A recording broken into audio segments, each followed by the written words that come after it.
The good news according to Matthew chapter 2, the birth, parentage and infancy.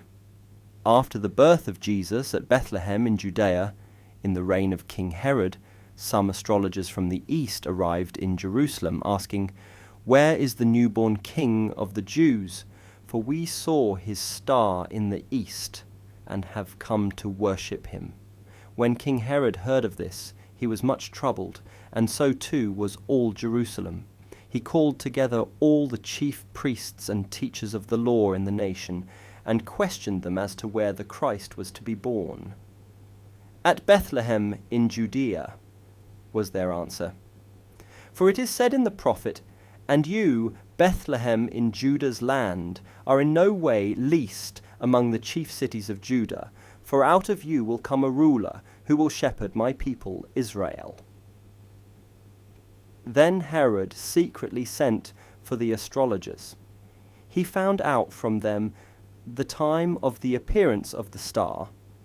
Sending them to Bethlehem, he said, "Go and make a careful search for the child. When you have found him, bring word back to me so that I, too, can go and worship him." The astrologers heard what the king had to say and then continued their journey.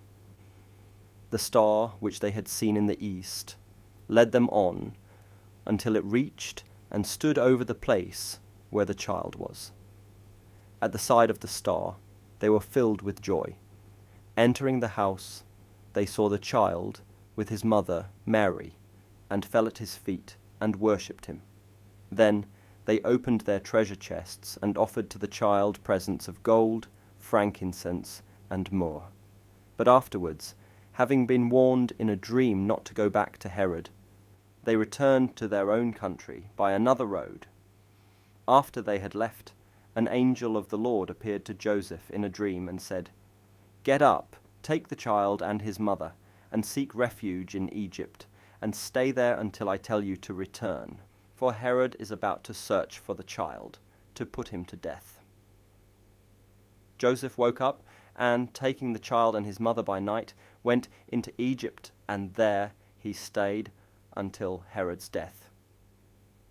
This was in fulfillment of these words of the Lord in the prophet, where he says, "Out of Egypt I called my son." When Herod found out that the astrologers had tricked him, he flew into a rage.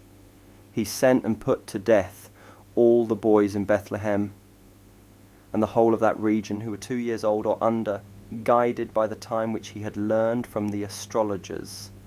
Then were fulfilled these words, spoken in the prophet Jeremiah, where he says, "A voice was heard in Ramah, weeping and mourning loudly, Rachel weeping for her children, refusing all comfort, for they were dead."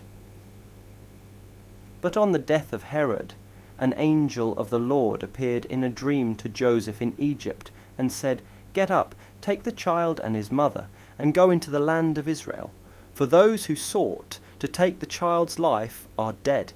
He woke up, and taking the child and his mother, went into the land of Israel. But, hearing that Archelaus had succeeded his father Herod as king of Judea, he was afraid to go back there, and having been warned in a dream, he went into the part of the country called Galilee. There he settled in the town of Nazareth, in fulfillment of these words in the prophets, "He will be called a Nazarene." Paul